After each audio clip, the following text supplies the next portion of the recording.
just about ready for you. Let me share the screen in just a second, and I will tell you that there are video clips in the presentation.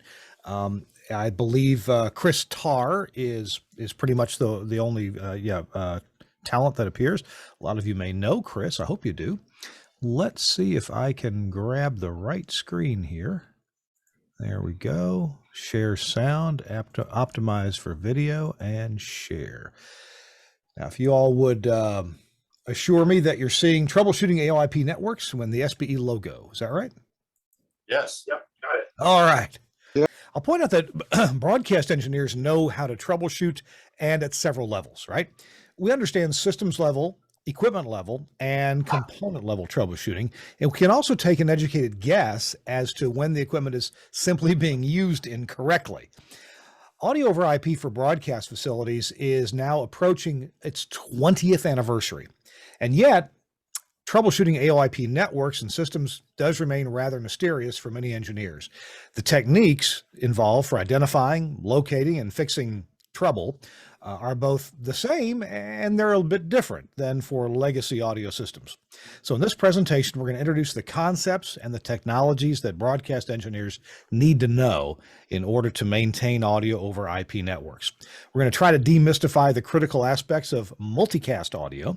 We're going to examine packet handling and prioritization, and we're going to cover the most common faults that lead to audio problems in AoIP networks. All right. In this little show, I'll be here. I'm the Senior Solutions Consultant at Telos Alliance. I'm also part owner of 14 radio stations, but I own the part that doesn't make any money, which is why I work for Telos full time. I also do a podcast, This Week in Radio Tech, on Thursdays at 2 p.m. Pacific time. Chris Tarr is going to be joining me by video clips. He's the Director of Engineering at Magnum Media in Wisconsin. Also joining us is Peter Femal. He is the president at Public Media Engineering, LLC. Peter, if you could just give us a quick elevator pitch on what you do, I'd love to hear it. Yeah, we're a radio and TV, like full service engineering firm. So we do from transmitter installs to studio integrations, just basically turnkey installs, along with doing service and repairs for both studios and transmitter sites. We also do signal studies and upgrades and FCC filings. So pretty much a full service firm. So good deal. All righty. Well, finding the source of trouble in our legacy radio stations seemed pretty straightforward. With point-to-point wiring, we simply started at a point that we knew the audio was good and worked our way toward we knew it wasn't good. Some shortcuts, including the divide and conquer technique, in which we picked a midpoint of the audio path and checked there. Then we could move upstream or downstream, again, dividing and conquering as indicated by our test results at each midpoint that we checked. Well, PCs and networks have introduced a new level of complexity. However, for those who learn the fundamentals, most problems do become solvable pretty quickly and without resorting to a baseball bat. Audio over IP networks are different, and they're also a bit similar to legacy analog or to AES-EBU digital technology. Also, AoIP networks are fairly similar among themselves in how they work. So no matter which brand or flavor of AoIP you're troubleshooting, all the big players must operate within the same standardized network environments that are used in the IT industry. So standards like UDP and RTP and NTP and HTTP and TCP and other lower level protocols like QoS are typically employed in AoIP networks. Now, AoIP networks also share some kind of clocking protocol, and they deliver digital audio in packets. So that's how they're alike. Moreover, all AoIP systems absolutely, now get this, they expect 100% packet delivery with each packet arriving in a timely and orderly manner. This is how we reduce latency to as low as it can theoretically get. Unlike audio codecs that are meant for public internet transport, the popular AoIP systems expect perfect packet delivery, hundreds or literally thousands of times every second for each and every audio channel. And that's why there's attention paid to things like making sure you've got an AoIP capable Ethernet switch and that it's configured the way the manufacturer would prefer it to be configured for proper packet handling. This is Chris Tarr. He's Director of Engineering at Magnum Media. He describes some differences with troubleshooting AoIP networks compared to legacy audio systems. Audio is audio, so what you hear is what you hear. So in that respect, it's very much the same as analog audio. However, because the delivery method is so much different, it requires an entirely new mental and physical tool set in order to troubleshoot these things. You have to have a knowledge of TCP/IP, of UDP, of broadcast packets, of routers, of networking, of all of these different things, because there's two levels to this. There is, obviously the audio coming in and the audio going out. How does that sound? Is it something before it even hits the Axia network that sounds bad? Is that what you're hearing? If that's not what you're hearing, then is it somewhere along the Axia network? So it requires, some of the old school and some of the new school, because audio, again, that doesn't change. The sound of audio is the sound of audio. And if, they have the old saying, garbage in, garbage out. And if the audio going in is bad, Axia can't fix that. It's going to come out the other side sounding bad. But if it's jitter, or if it's something in the wiring, or if there's errors and packet collisions and things like that, then you're going to have to lean on knowledge of networking in order to troubleshoot that. So it's a little of this and a little of that. And obviously I should point out that I do work for the Telos Alliance. So I'm most familiar with Axia's audio over IP called Livewire. As far as we can tell, we were the first to market with this kind of thing back when other competitors were saying you can't do that. Dante came along within a few months after Livewire was introduced, but Dante went after a different market. And then after that along came Ravenna. And along came WheatNet after that. And then a lot of us got together and said, there's a lot of not invented here going on. So that's where AES 67 came about. And Telos Alliance was a founding member of that committee at AES. So if you hear Chris Tarr or me specifying Axia or Livewire, it's just because that's what we're familiar with. But the principles are the same, even though the visual interfaces and things like that may be a bit different from system to system. Common symptoms of improper operation. Well, no audio on a channel where it's expected to be. Pops or clicks or dropouts in the audio. The sync indicator flashing or intermittent. And, basically every piece of hardware that's doing AoIP, at least in the world of Livewire and Axia, has a sync indicator. Maybe the Livewire source advertisements are missing. So you want to go click on a link to create a route and it's not there. And, or maybe you get bad audio after power cycling the Ethernet switch. These are all common symptoms. I'll go ahead and ask Peter Femal if Peter, do you have anything to add to this list? What are some common symptoms that you run across when you or your company is troubleshooting some AoIP? Well, one thing is cabling that doesn't meet spec.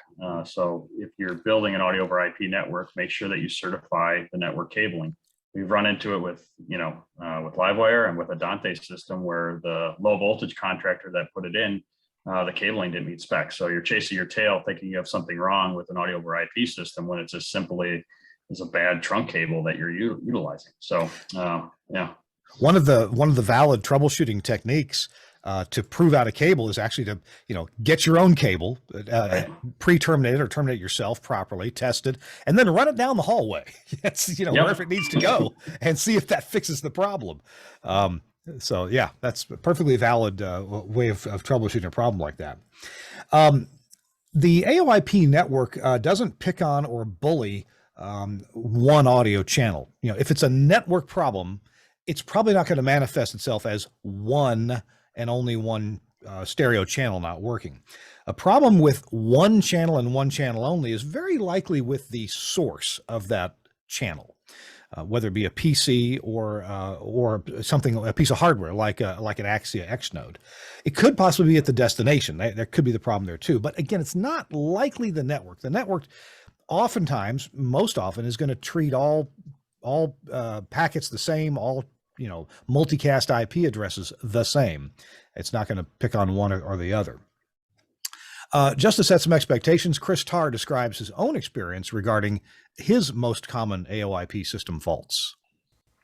Generally, it's going to be networking, either, network cables, network routers, network switches, those sorts of things are generally going to be the biggest offenders in what you're going to find. Then secondly is going to be the audio over IP drivers in the computers.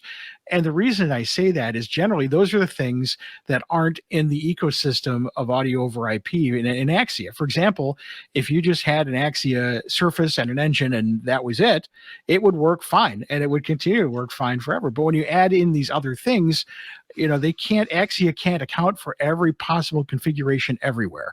So for example, if you get a non-supported switch, or you have a switch that isn't configured to work optimally with Axia or the Livewire packets, you may get audio dropouts, you may get delay, you may get jitter. Same thing with using a Livewire driver on a computer. The firewall on the computer may affect the audio coming in and out and completely stop it. Antivirus software. So, those are the kinds of things you got to think about when troubleshooting is, obviously you start with the low hanging fruit, but then, keep in mind that it's not necessarily the Axia or Livewire gear that's the problem. It could be anywhere in between there, and it could be something that has nothing to do with Axia directly. Well, where do you begin troubleshooting? Where do you begin listening? This guy doesn't seem to know. So we'll talk about that. Where to start? Determine the scope of the fault. Is it a single audio channel? Is it all audio channels from a given device, like an X node, or maybe you've got an IP driver running on a PC, and maybe it's all the channels from that device aren't working? Is it intermittent, come and go? And to me, the really important thing is, does it sound good anywhere? Because if it sounds good somewhere, then that means that it's leaving the generating device properly, and your problem is in your network or with other end devices. Peter, if you want to determine the scope of a fault, would you have anything to add to this list, or that you guys do differently to determine the scope? I think you show it in some of the slides coming up, but you basically get some troubleshooting inherent inside of Livewire, where you can see, overruns and stuff like that are taking place. Otherwise, another thing that commonly happens is somebody puts duplicate channel numbers and doesn't know any better, and it creates problems on a network. So that happens quite a bit. And if you use the right tools, which some people don't have the right, it's just a simple program that I'm sure you'll bring up, that will unearth that in a lot of systems. So yes. A couple of times we've referred to channel numbers, and so that deserves a little bit of a quick explanation. Back in the early 2000s, when Telos Alliance, back then Telos Omnia Axia, when we were developing Livewire, we knew that we were going to use a range of multicast IP addresses, one multicast IP address for each stereo channel that was going to be generated and sent through the network. And it's really easy to fat finger an IP address, especially, we're all kind of used to typing 192.168. That's a tough combo on a keyboard, because you're jumping around the keyboard. And, the range is starting out for multicast IP addresses is, I think, 239 dot something. And we thought, is there anything we can do to let customers avoid typing multicast IP addresses and fat fingering them fairly frequently? That's a tough sentence to say. And so we came up with this notion of channel numbers. And so we came up with a scope of 32,000, whatever it is, 32,768 channel numbers. And when you type in a channel number into a piece of Axia gear, our little software just automatically renders that into a multicast IP address by an algorithm. The algorithm's on our support website, but it algorithms right out to 239 dot blah, blah, blah, whatever it's supposed to be.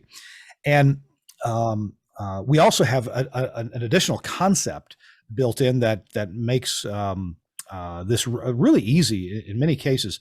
We have the concept of this is an IP address from a device. In other words, being generated by a device and a channel number from the device. And we have the concept of a channel number going to the device. So it's like the reciprocal channel. So it'd be like for a mix minus that you want to subscribe to automatically. And you might change devices. Maybe today we're using Studio A and we're going to generate some audio and we want to hear that return audio. Or we want to receive a caller hybrid and generate a proper return for the mix minus. And this scheme that we came up with actually makes that pretty darn convenient in most cases. So anyway, point there is that channel numbers algorithmically relate to a multicast IP address, but you don't have to worry about it. Now, if you do use AES67, then you got to worry about multicast IP addresses. You got to do a lot of typing to make AES67 work. So, duplicate channel numbers. We at my own stations, what I do to avoid duplicate channel numbers is I'll look at the IP address of my Axia device. Let's say it ends in .58. Okay, so I've got an Axia device or some device generating streams at .58 for the last octet.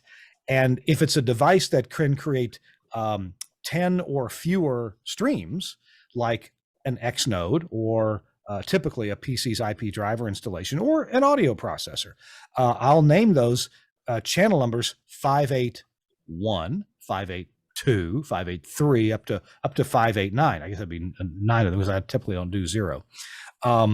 If it's a device like an audio console that could produce well over 10 streams, then I'll make it 01. So if the audio console was .58, I'll make the streams starting with 5801, 5802, 5803, 5804. And that way, as long as I don't have more than 256 Axia devices on my network, then I'll never have a duplicate channel number on there.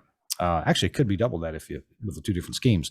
Now, some places need to come up with more sophisticated schemes, like Radio Free Europe and Radio Free Liberty in Prague, Czech Republic. They've got 4,000 sources on their Axia network at last time I heard, and about 2,000 destinations. So anyway, that's one thing that we do. And thanks, Peter, for pointing out the duplicate channel number possibility. Did you have something else to add, Peter?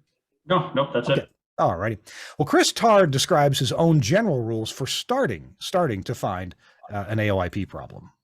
Generally, you want to work backwards. So you want to start with, is there any place in that chain where it doesn't do that? And then work backwards from there and figure out where that audio stuttering or those impairments start. Generally, with working with audio over IP, that stuttering or clicking is usually something in the networking. So packets aren't arriving in time. They're arriving corrupted. There's no synchronization or lost synchronization, something along those lines. So really, one of the benefits of Axia and Livewire is you can narrow down by bringing up each path that audio takes and bringing out each hop that audio makes and giving it a listen. So for example, if you're listening over the air and you hear the audio over IP stuttering or dropping out, you can work backwards. Okay, here's the output from our EAS box. Here's the output from our processor. Here's the output from, and you can work back until you no longer hear those stutters. And if you go all the way back to the control room, to the surface, then maybe there's an issue in the engine, or maybe even farther than that, it's a Livewire driver on a computer. So, it's that kind of troubleshooting is the same as you would with analog. You're just listening for different things. So you just keep working back through each patch point until you no longer hear the problem. One way to start troubleshooting is to listen, and it's very convenient and a great reference to have a piece of AoIP hardware that lets you make a quick selection of a network audio source and connecting that audio to speakers or to headphones. An unused output, for example, on an X node could be used for this, though you'll need a PC to control the source selection. On this picture here, you see a couple of devices that are hardware devices. The top one is a current offering from Axia to let you can pre-program those buttons for things that you want somebody to easily punch a button and listen to. It gives you metering on there and gives the output through the headphone jack or some outputs on the back. You can run to powered speakers.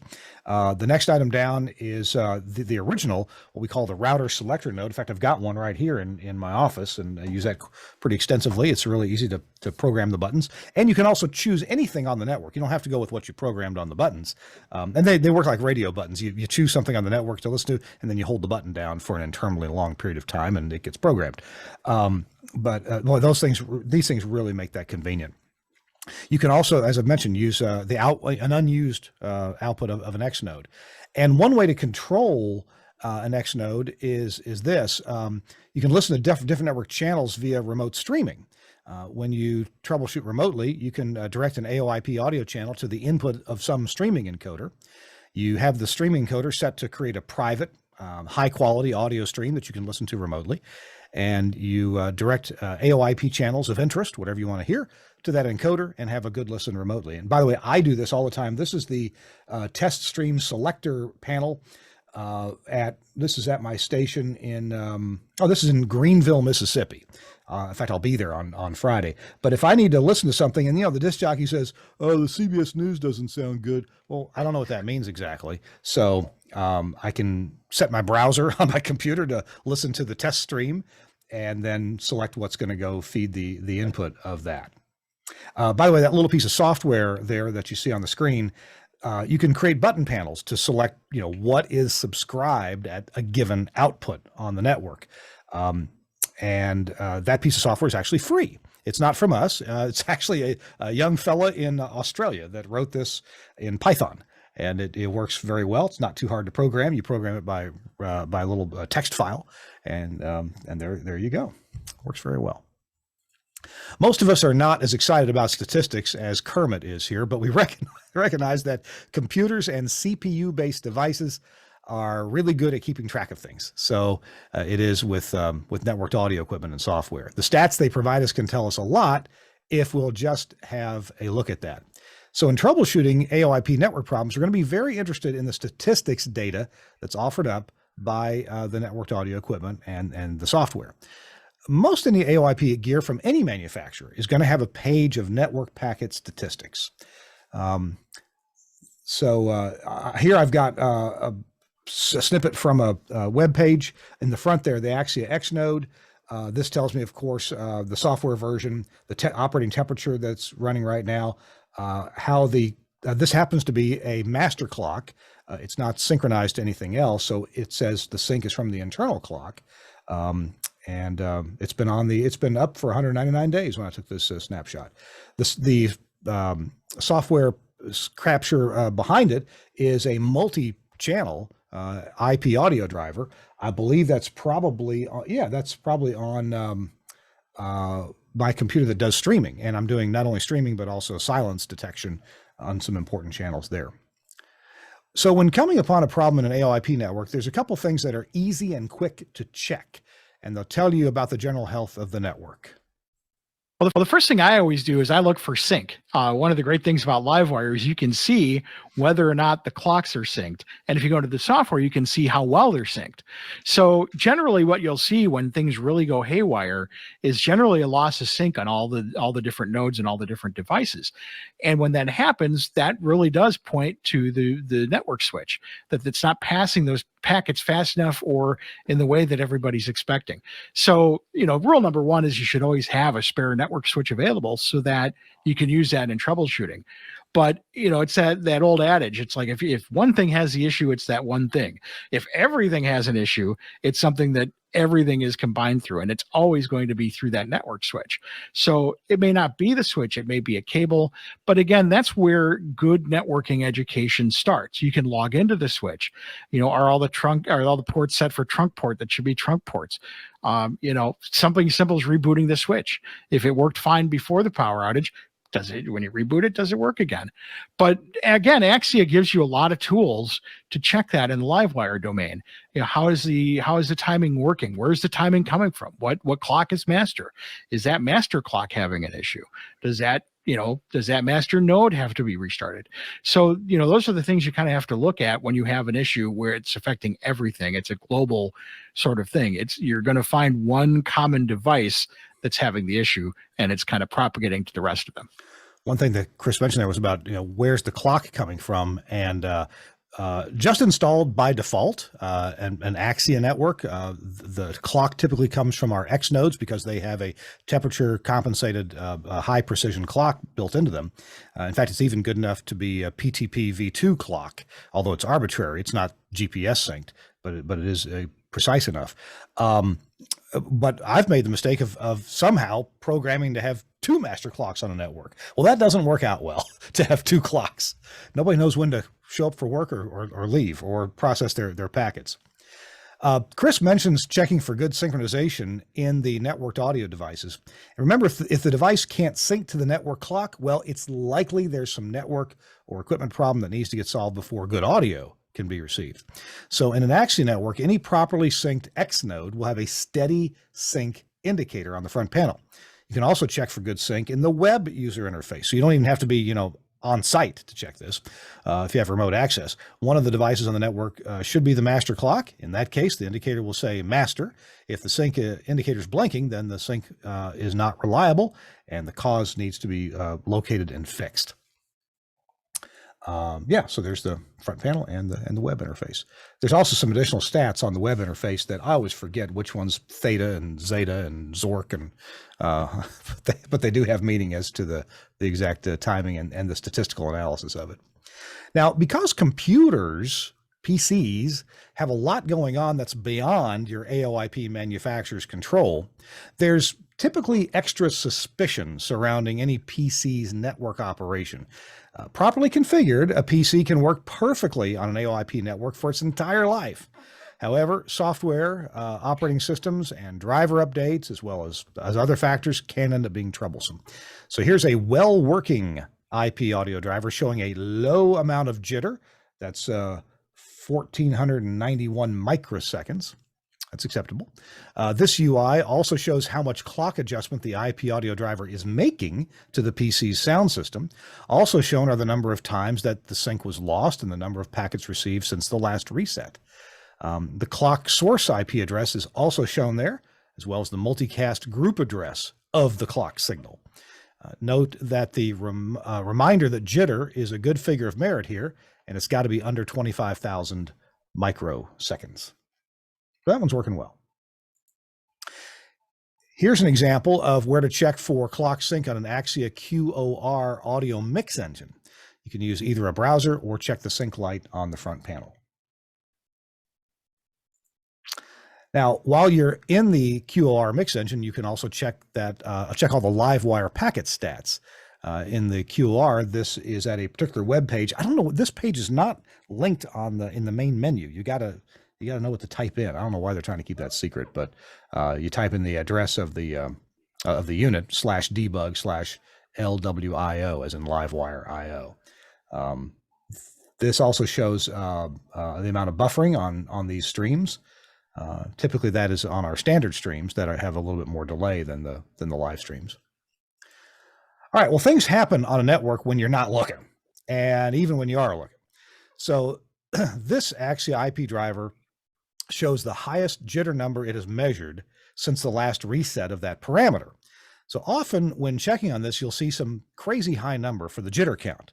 Make a mental note of it, but then click on the clear jitter button and see what it currently is. So here it's over 30,000 microseconds, and that is because over the recommended, because that is over the period of time that it takes Windows to process its next frame. So you don't want the jitter to be higher than the frame size that is being processed in the computer, right? So here, after resetting, the jitter count dropped from an unacceptable 30,758 to a pretty good 2,186 microseconds.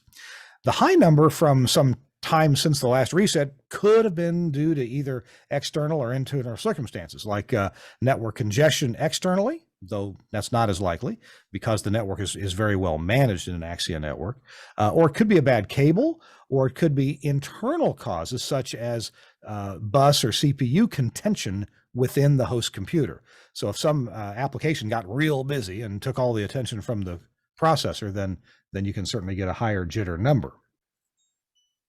The IP audio driver is showing here a crazy high jitter number. Probably it's a one-time hit caused this anomaly, but here's something I'm going to point out.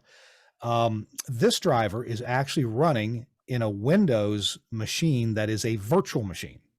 So it's running on top of actually Linux KVM as its hypervisor.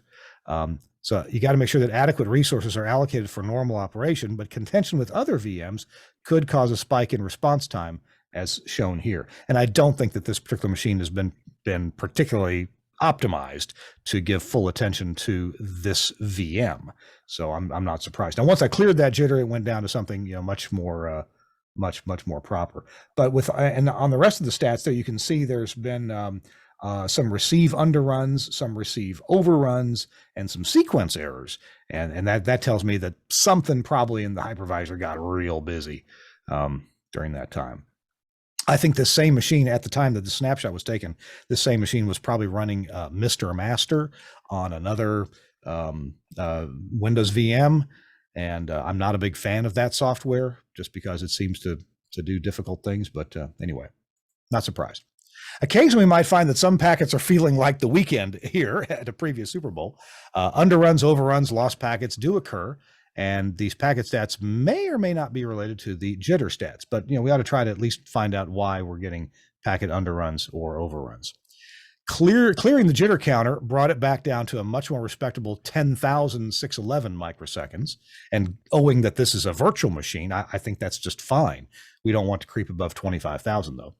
We also cleared out the packet error count, and I gave it a few minutes and I didn't see any more packet errors creeping in. So, again, gives more credence to the idea that that PC got real busy at some point. Many AoIP users had a real problem a couple of years ago after a Windows update in 2020. Some waited till 2021 to do that update. But Microsoft made a fundamental change in the Windows kernel sleep timer. This has nothing to do with the PC going to sleep, but everything to do with CPU task switching. And this change by Microsoft caused trouble for many near real-time processes. And this is particularly noticeable with live audio. Certainly Axia wasn't the only AoIP manufacturer that all of a sudden has started having trouble with some drivers out in the field. So there is an update. Actually, we couldn't get Microsoft to do anything about this, of course. I don't know why they would. But we ended up finding out that there was a parameter that we could send to the Microsoft OS to force it back to its previous setting, whatever that was. Let's see. Oh, yeah. The sleep timer used to be 1 millisecond. And Microsoft changed it to 15.625 milliseconds, or 64 times per second, down from 1,000 times a second. So it took weeks and weeks of sleuthing to find this out from Microsoft, even though we're full development partners and all that. So we ended up updating the IP driver to tell the Windows OS what to do if you'd already done this update. Peter, I wonder if you have any comment at this point before we move on. I'm good. Good. Okay. Well, when troubleshooting some audio problems, it's easy and it's convenient to point a finger at the thing you can't easily see into. And that would be the AoIP network. Now, I got to tell you, from my own experience, for 15 years of it, it's actually 17 now, when being made aware of some audio problem and the suggestion being made that, well, it must be that Axia network. Believe me, I've heard that a lot. Really, well over 90% of the time, maybe close to 100, the problem has not been the Axia network. It's typically been operator error. I didn't know that button did. Or it's been a PC that's just gone berserk. I wish I could say that's just pride talking, but that's the actual case. If there's a PC involved with the complaint, the trouble is almost always there. However, sometimes the fault attributed to the network can actually be in another piece of audio gear, and Chris Tarr explains how that can be. I had an issue where I heard dropouts in the audio, and I swore up and down that it was Axia and Livewire, and I was like, I couldn't trace it. Everything was synced perfectly. Nobody else was having the issue, but I had the one station where it would just give me these little blips, and I'm going, the thing is just going through Axia through Livewire from beginning to end, so it's got to be Livewire.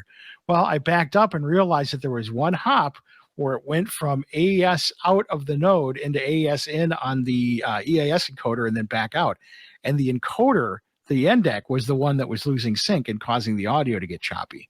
And I never in a million years would have thought that, but with Livewire, I was able to do that, where I started at the transmitter side and worked backwards until I stopped hearing the dropouts. And it turned out it was right before it went into the EAS encoder. Another aha moment is relayed by one of the support engineers at Telos Alliance. One AoIP network was particularly troublesome and with a lot of intermittent problems. The network was large enough that it used 2 good-sized Ethernet switches at its core, and these were connected to each other by Cat6 cable in a trunking arrangement. Well, it turned out that this cable used for tying both switches together, the cable itself was intermittent. So replacing a $5 cable made everything work reliably. So suspect the simple things first, cables, and connectors and connectors and connectors. And then, of course, ask, is it plugged in? And with RJ45 connectors, you also got to ask, is it plugged all the way in? Sometimes I certainly have made terminations on RJ45s and ended up with something that, you could back it out. It would catch, of course, on the lock, but you could back it out and the connection might be intermittent at that point. So you just have to cut that connector off and redo it, or maybe question the quality of the RJ45s that you got. Peter, in your installation work, do you ever run across that kind of problem that I experienced? Yeah, so improperly terminated, basically somebody didn't follow 568B, so that's become an issue. Or an easy RJ45 where you obviously push the wires through the connector and it's not properly cinched off at the end. Or customers that buy cabling from Newegg and stuff like that. I mean, there's a reason the network cable is $2, and do you really want to trust your whole operation on a $2 cable? So just decent quality cabling is always important. So do you tend to do your own terminations where it counts? You also mentioned that you get contractors to put in the cabling sometimes. Yeah, so sometimes we're installing all the low voltage cabling, like install we're doing right now, and then we certify that whole network with a Fluke certifier, a proper certifier. And then we will make all of our own custom cabling if desired. Then everything is 2-length and bundled and very nice. But we can buy pre-made patch cables too, from Cables to Go or Belden or somebody that's a decent provider of that infrastructure. So. Well, thinking about our favorite tools to help us troubleshoot AoIP networks, Chris Tarr has some thoughts about Dante and Livewire. I would say in terms of Livewire troubleshooting, each thing is different. Dante has a different software, but for example, iProbe for Axia with Livewire is an unbelievably handy tool to see what's on the network, the IP addresses, what channels are assigned. Dante has something similar with their drivers where you can see cross points with Dante, but anything that allows you to see what the network sees is really handy, because you can all of a sudden tell, okay, this device isn't talking to anything else on the network, so I should see it there, and I don't. Or in some cases, with iProbe especially, I've seen that where, it'll show up, but it won't show up completely, which means that some packets aren't getting through or those sorts of things. And you can listen to the audio that's out there, that's on those devices. So I really don't even dive into any kind of substantial Livewire project without that software, because it just really cuts down the amount of time that you have to spend digging up IP addresses of devices and things like that. So I would definitely say a computer and additionally software on that computer to look at the network. Chris Tarr mentions Axia iProbe as a valuable tool for troubleshooting a Livewire-based AoIP network. iProbe is software from Telos Alliance that can document most Livewire network functions, especially discovering all the devices on the network. It can report on the current firmware version for most Telos Alliance equipment, and it can even advise if there's new firmware versions available for download and installation. iProbe can also create and save a snapshot of the devices and the multicast channel numbers that are in use. So saving this info is really helpful if equipment resetting or replacing is needed at a later date. iProbe also allows listening to Livewire channels through that host PC. Finally, iProbe can open a framed browser window for convenient viewing and control of any networked device that's got a browser interface. Other brands of AoIP network systems can have their own tools to monitor and document the system. So check with your AoIP network manufacturer to see what they offer. So here's a list of tools that we find particularly helpful. Axia iProbe, that's a Windows program from Axia. A known good computer on the AoIP network, especially for viewing stream statistics, network pings, firmware updates on network devices. I certainly at each of my stations, I've got a PC. Typically, I'll use the same PC that I'm using for stream encoding, stream audio processing, stream encoding. There's no reason for the disc jockeys to be touching that computer. It's typically back in the rack room, and typically I'll have two network interfaces on that computer, one looking at the business network and one at the air-gapped AoIP network. And I can easily, remote access that computer and look at everything I need to. Listening with reference gear like the Axia router selector node or the X selector or an X node output, And I got to put a good word in here for the support website, support.telosalliance.com. They upgraded this thing about 2 years ago. And you can, when you go to that website, there's a bar to type in your question or your search terms. You can type a plain language question into that, and it really does a good job of giving you information on what you're looking for. Probably 75-80% of the questions that we get in support, we've gotten them before. So I'm not sure what their threshold is, but there may be 1,000 articles now on that support website that tell you how to do stuff. Like if your driver was working fine, you did a Windows update, and now it's dropping out. You can search a plain language question for that, and you'll find, oh, well, here's what happened. Here's the new driver that will fix that problem. Here's what you need to do to make sure you install it correctly, and here's the link to the file. So lots and lots of information there that's just super good. Keep your non-AoIP devices off the network, especially consumer devices. The barrage of broadcast data can overwhelm and cause trouble with non-qualified computer and IoT devices. Make sure any Ethernet switches and routers that you have on that network are qualified and configured for a multicast environment and a media network. Well, since the AoIP network is critical to on-air operations, Chris Tarr says there's a couple of things that he does at each of his facilities to help ensure they keep working, and that troubleshooting is easier than if something does indeed go wrong. I have two very important things that I do. Audio over IP traffic has red cables. Red means don't touch. Red means danger.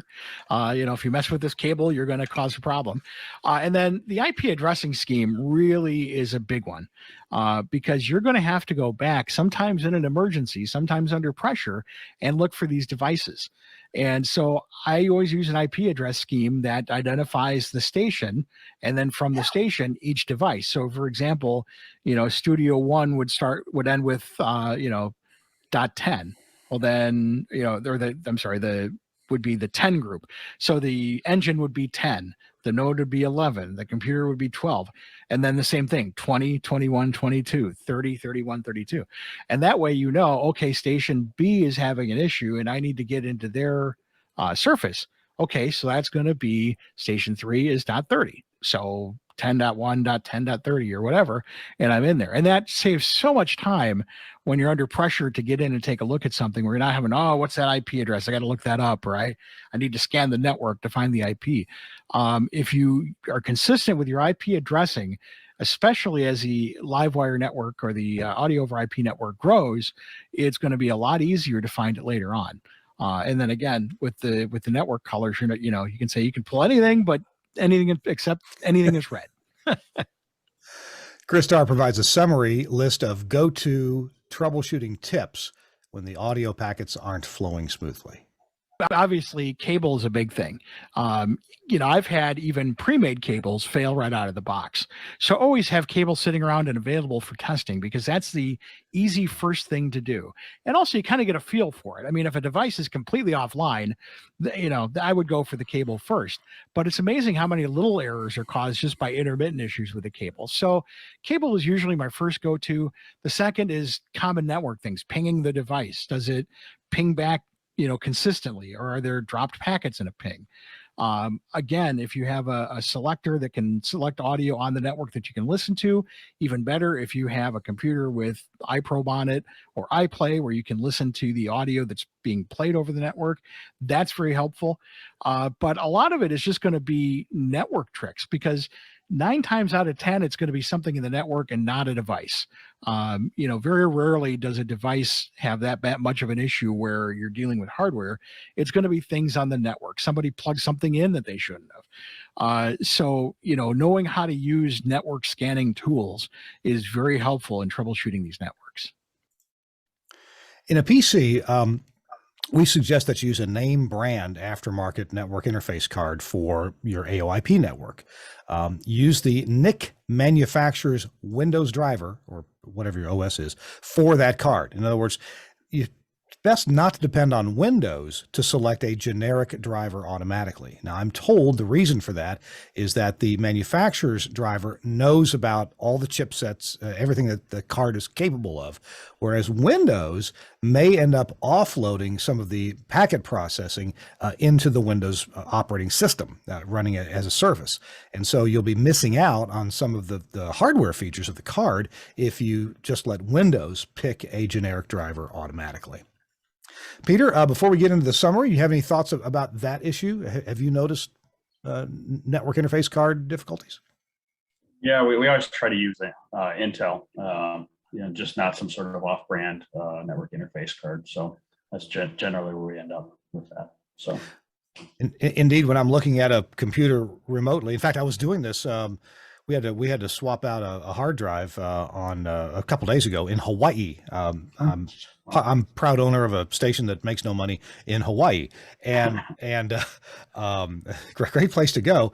Although the transmitter side is literally inaccessible right now, and we're on a backup transmitter. So, but yeah, I had a PC tech there working with me, and he said, "Well, here's a network interface card that says Realtek." I said, "That's not my Axia network. You plug that into the business network. The one that says Intel, yes, plug that one into the Axia network." We've had great luck with the Intel stuff. So we're about done here. What have we learned? It's a great time to take some notes. Okay.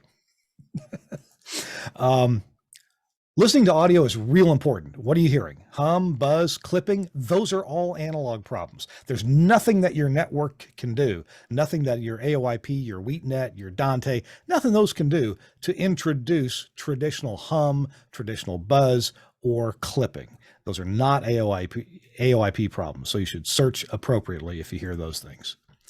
Are all audio channels affected, or just one, or just ones from a given source? IP network issues tend to affect every channel if it's truly a whole network problem. And endpoint issues, well, those are caused at endpoints. So I guess self-explanatory. Bad audio coming into an AoIP console on one source is more likely a problem with the source, not the console. Axia iProbe software can scan and indicate streams, firmware, presence of a device or absence of a device. So that's valuable too. As Chris said, and this sounds like pride talking, but manufacturers' AoIP gear is rarely the cause of a problem. PCs are, on the other hand, likely problem devices due to all the different environments, tasks, and a myriad of other variables beyond the manufacturer's control. Check the easy stuff first: packet stats, clock jitter. Check CAT cables, check RJ45 connectors, restart, and note if the symptoms change. And if you know which services that your manufacturer suggests you restart, you may not have to do a whole PC restart. I've got one PC that seems like I need to restart the advertising service or daemon every once in a while. Haven't figured out why yet. Or eventually you may have to restart the whole PC and see if that settles things down. Design your AoIP network with a sensible IP addressing and channel numbering scheme to aid in quick troubleshooting.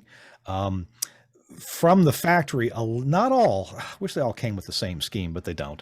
But a number of our devices come pre-addressed as 10.216 something.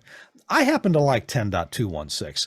216 is significant because that's the telephone area code of Cleveland, Ohio. So I know that IP address, that came from Telos. Nobody else, decided it would be that.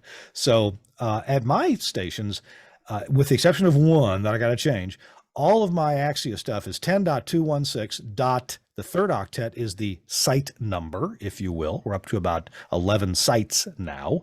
And then the last octet is typically in blocks of 10, and it describes which room or which rack that gear is in. So I've got a rack full of satellite receivers.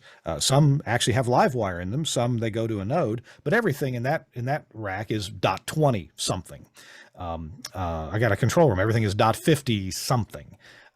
So you kind of get the idea there. Although it is important to keep free, to me, everything below 10 should be kept free for your core Ethernet switch, because that does need to be the lowest IP address on the network. And if you make it .1, there's not room for anything else. So I typically make it .5. There are a few sites where I've got a not a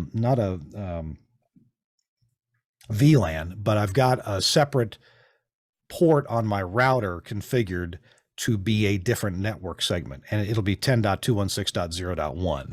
And so that's so I can easily get NTP time available to my audio consoles. You may have a different scheme there. Yeah, so that, and then my audio channels, I described that earlier, you know, with a console that starts at .50, its channels start at 5001, and go up to 5099. Yeah, so I described that already. All right, well, we're basically done with that. Ready for some Q's and A's.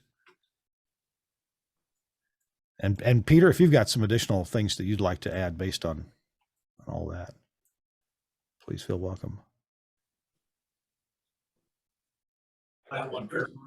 One of the things that we found with the Windows update was that the latest update decides that they don't necessarily want the computer to boot up with the microphone on. So they turn the microphone off. And what happens is it turns off all the audio devices in the computer. They just won't work. So you have to go into a settings window, a security window, turn the microphone back on. And I've noticed something quite similar, but I've noticed it for years. And that is, so often when there is any kind of Windows update, the audio device numbering scheme is scrambled. I've got a friend who's got a Adobe Audition and a couple other things on his computer, and he knows nothing about computers. And I get a call from him about every 6 weeks. Hey, Kirk, my Adobe Audition doesn't work anymore. And that's because, you know, Windows decided to screw with the order of the audio devices. So I've seen less of that lately. And I know why, because if you have Windows 10 Pro, you can go into the group policy editor and turn off Windows updates. And that seems relatively effective. That's what, for example, Broadcast Electronics does on their audio vaults. Maybe you've got a better scheme, but that seems to work pretty well for us.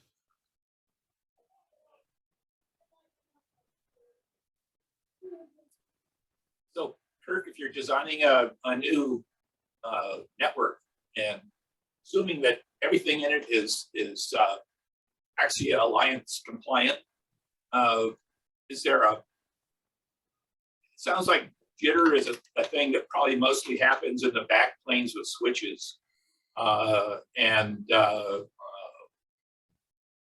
in trunks where you've got congestion. Is there a rule of thumb for, you know, how much expected required bandwidth for the AoIP versus what the capacity of the switches and network trunks is? So it's been a while since I've dealt with this because it hasn't been a problem in installations that I'm aware of, except for very, very large installations where they had to think about it. But it turns out the Cisco switch they selected was perfectly capable of handling it. My understanding, and I could be corrected on this, but my understanding has been that any switch that Telos Alliance has recommended, and it's mostly been Cisco switches, although we had to prove out a Huawei switch for our Chinese customers, and we had to prove out a couple other switches for some other people. Oh yeah, the Vatican. They bought a whole lot of Axia stuff, but they had zero rack room left for new switches. So we had to make sure that they would work with whatever switches that they had. I think they were Foundry switches. Anyway, all the switches that I've ever used, I've been told that the backplane will handle all ports at full capacity all the time. Now that may not be true with every switch, but that's, I was told, true of the switches that we specified. So if that's true, the next limiting or gating factor in the size of a switch versus the size of your Axia network, and we have come across this a few times, is the number of, what's the word? Peter, help me out here. The number of IGMP groups. That's it. The number of IGMP groups that a switch is specified to handle. Basically, it's the table size that the switch keeps track of for multicast streams, and which are called IGMP groups. And the smallest switches from Cisco only do 256 IGMP groups. Well, if you plug in 3 audio consoles and a couple things, you could exceed that. And there were some larger switches that were maybe limited to 512. We had a customer in Houston that grew and grew and grew. And sure enough, they plugged in an extra console one day and everything started getting really stupid. And we found out why. It wasn't bandwidth, it was the IGMP group size became too big. The entries got bigger than the table. But that's typically not a problem. There is also trunking between switches, and I'm not a big expert on that. I know that a typical gigabit trunk cable is going to be able to handle on the order of 400 to 450 streams, something like that. Peter, do you have any thoughts on sizing of things like that? Yeah, in the larger systems, we're generally putting in a Cisco 9300 series switch and stacking that switch set. So, and which is satisfying, some of the largest studio builds that have been done. Whereas one in Philly, they had studios A through Z. So you can just think about the number of sources there. So. At Radio Free Europe, Radio Liberty, they used a Cisco, I want to say a 6500 series or 65,000. Anyway, it's big, great big. They brought in Cisco experts to program it, but there was no limitation problem there. Dante isn't an AES 67 partner, are they? I'm sorry, not quite hearing you. Dante isn't an AES 67 partner, are they? Well, they are for a number of years now. The chipsets made available to manufacturers to do Dante easily with a chipset have contained the codes and protocols to do AES 67, and I wouldn't disparage anybody. They do. AES 67 was written. You could either be fully compliant, which means there's this basic set of things that you absolutely do and you're somewhat flexible, or you could be compatible, which means there was probably just one way that you could talk to other stuff and you weren't guaranteed to talk to everything, but you could say you were compatible. Dante's kind of the 800-pound gorilla in the room. If they're going to do something a way that, okay, that's inconvenient for everybody else, but okay, glad you're at least on board. That's kind of what Dante did with their AES 67. They ended up using SAP advertising, whereas I think everybody else was using other advertising schemes. So at Telos, we had to, it was no small amount of trouble to add Dante AES 67 compatibility to our gear, whereas we really haven't had to do any effort to be compatible with any other manufacturer with AES 67. So unless you have some really old Dante stuff, it does do AES 67 if that capability is brought out into the UI, and one would think that it should be. And people do ask us all the time, like a lot of folks buy our phone systems like a Telos VX, and there's no audio IO on that. There's only live wire and AES 67, and it certainly works successfully with people who have a WheatNet system already and people who have Dante systems, TV stations, for example. We find Dante a lot of times there, or AES 67, in AES 67 mode, it's compatible. But there is typing involved. Hey, Kirk, I have a question for you. Yeah. We use iProbe very successfully for a lot of troubleshooting, a lot of documentation, and so on. One of the things we haven't been able to make iProbe do, and maybe we've got the wrong product here, is it lets us see all the sources in the system, but it doesn't really let us see conveniently where those sources are being consumed. So if we want to update the firmware on a node, we have no visibility as to what we're going to break when we do it. And I was wondering if you have any thoughts on that. That's a great question, and I apologize that's that was the vision for iProbe, is that it not be Pathfinder. Pathfinder costs a fair number of nickels more than iProbe does, and Of course, if it's easy to get into feature creep. If you show where they all go to, then people are going to want to control where they go to. And if they control where they go to, well, then they may not need Pathfinder.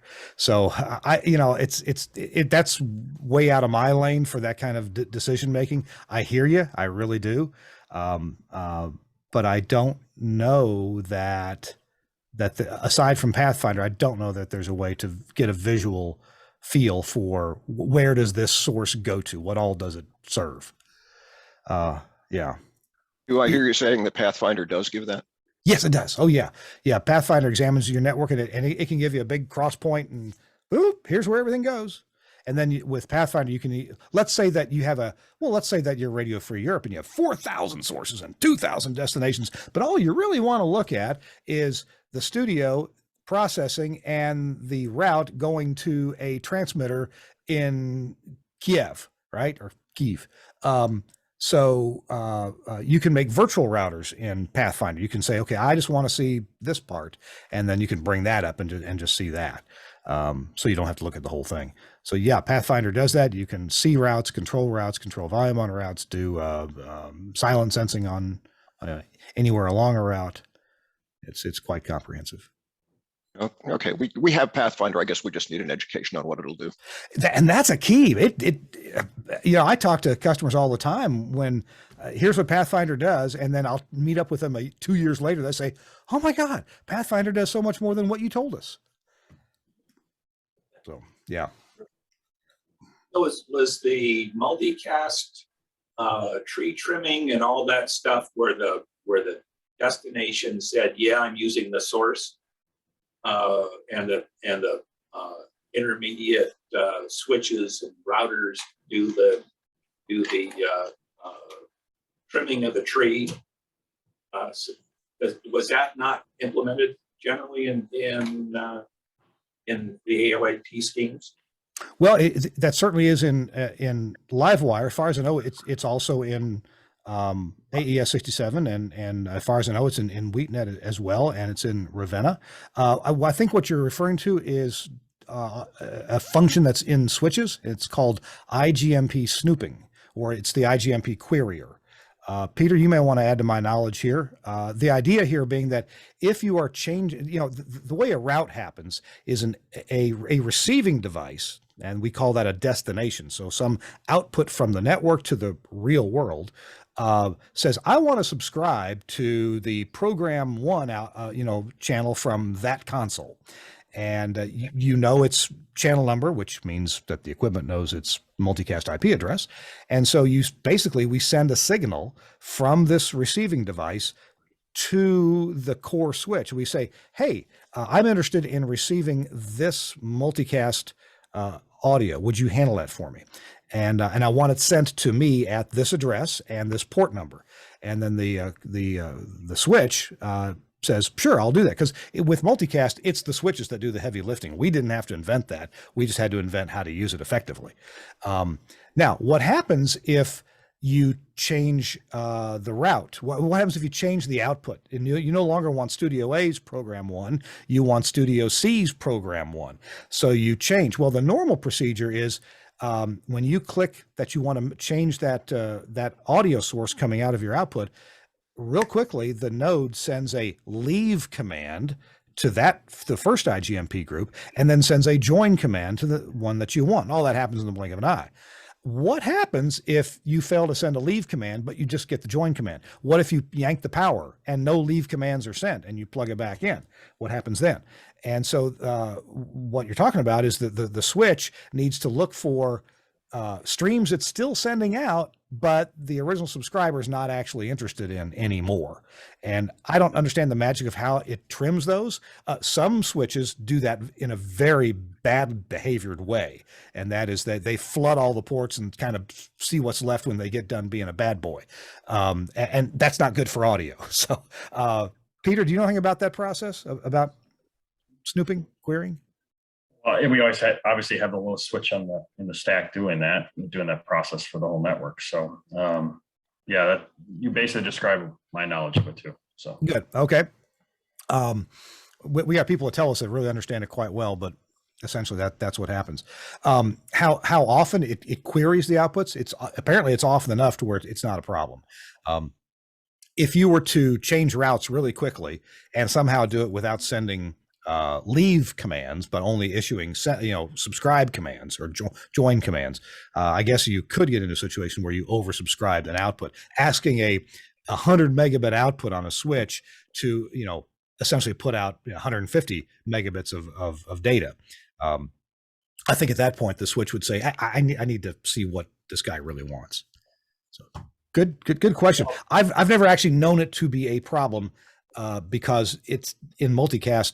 The switch manufacturers and the standard setting people kind of figured this out a long time ago. It's all done the IETF way. And there you go. You probably know more about that than I do. Yeah. I know for a while we were recommending an HP switch back in the early days, and the HP switch specifically handled that function in a very sloppy way, and it didn't even do it in accordance with their own specs. And we wrote to them numerous times, "Hey HP, your switch is behaving badly this way. You going to fix that?" And the answer was pretty much, "No, we're not going to fix that." So then we had to quit suggesting the HP switch. Although there is an HP switch that we recommend now because apparently they fixed it. There's one technique that I put to use. I own little radio stations. We could not afford very well to buy brand new Cisco switches because they can be a little spendy. So what I typically do is I go on eBay and I will find a switch that I want, and it's typically 1/10 the price of a new one, but I won't buy one. I'll buy two or maybe three because they're so cheap. And then I will configure them all identically. So right now, for example, in American Samoa, in the business village of Tafuna, and my radio stations there, and I think we're running 4 stations out of there. One of them is a K-Love station, and the others are ours. There's 2 identical switches. One's got all the cables plugged in. The other one's just sitting there, powered off. And the manager knows that if that switch ever dies, turn the other one on and move all the cables over and wait about 5 minutes, and things should be good again. So that's my backup. Not appropriate for top 20 markets probably, but that's my backup.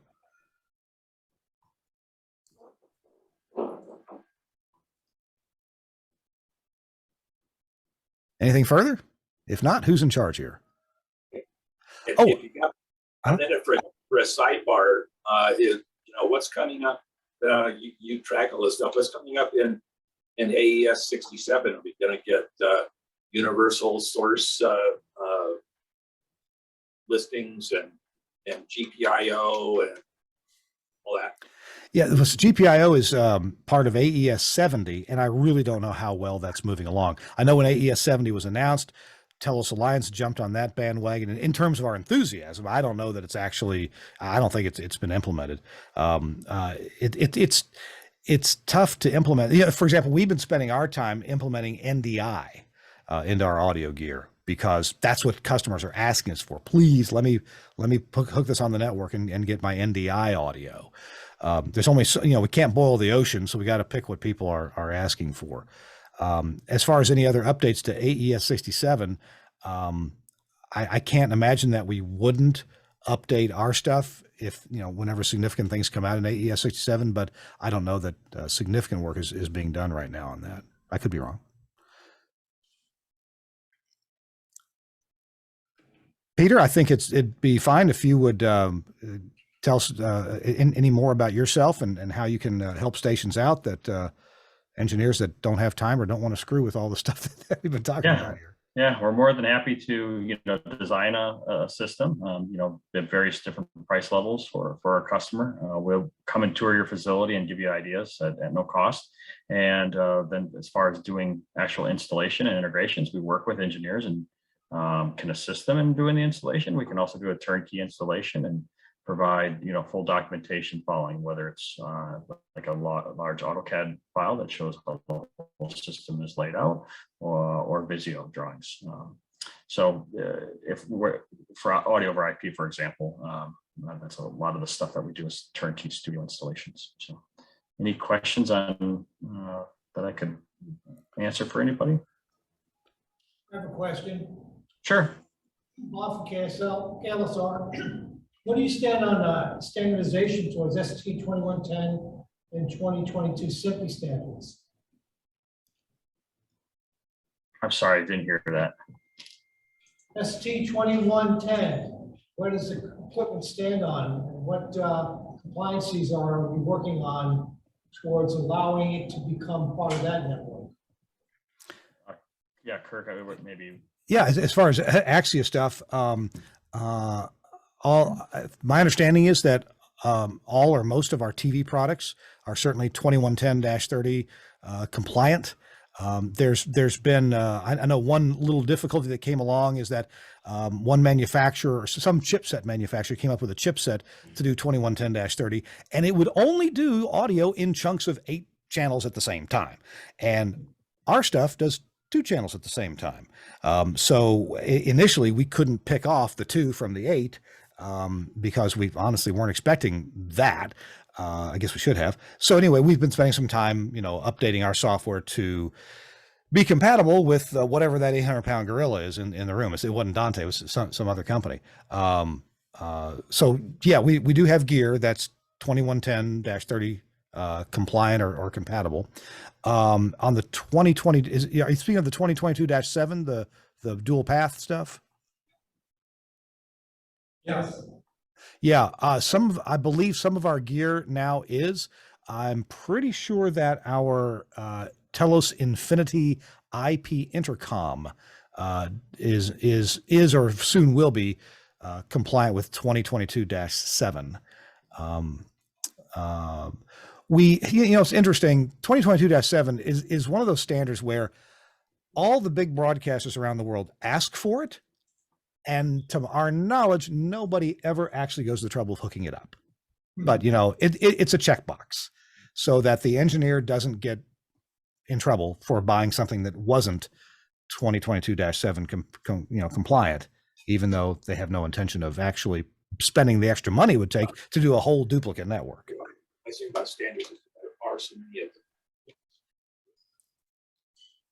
As if there was a standard.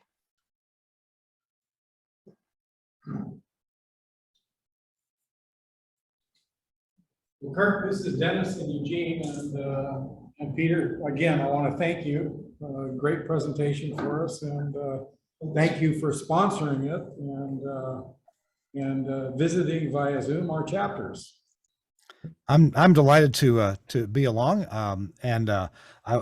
Which 3 chapters are we talking to today, or who is invited? 124 in Portland. Yep. 76 in Eugene, yep. and 141 in Medford. Gotcha. Okay. Portland, Eugene, and Medford. The last time I was in Portland to do an SBE meeting must have been, it must have been 8 or 10 or 12 years ago. And I can retell what I told them then. I've actually been to Portland a long time ago. In fact, I'm 60 years old, but I was in Portland 61 years ago, and I'm sure my parents had a great time. Yeah. Kent, are you going to make this recording available? There was a question from one of the guys that had to leave here. Oh yes, then it'll be on YouTube. Awesome.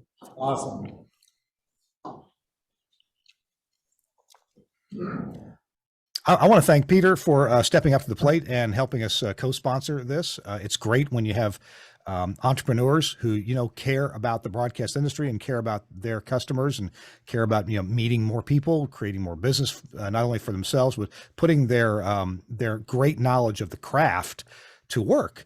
And I think that's very commendable, what Peter agreed to do on short notice. I'll point out that although Peter's in Chicago, Peter, you've got people in offices spotted around the country, don't you? Yeah, we do. Minneapolis, New York, LA, Nashville, Seattle, and Green Bay, Wisconsin. So, yep. Great. Peter did work for me in Portland at Intercom. Yeah, I saw your name there, Kent. Yeah, we did a bunch of work for him at Intercom there in the past. So Good deal. And I want to thank Kent Randalls for Kent. Thanks for your patience and working with me to get the day worked out. I appreciate it. I know I'm sometimes so busy. I'm not the easiest person to deal with. So thanks for your effort. Oh, you're welcome. And thanks, Peter, for picking up lunch. Yeah, you're welcome. We're dessert. Free. Yeah. Is that it, everybody? I think we're Dennis? clear in Eugene, Springfield. Cool. Okay. Thanks for attending, everybody. Yep, and thanks for the work you do for us, Kent, to get these organized. You're welcome. All right, see you guys. Take care, everyone. Bye, everybody.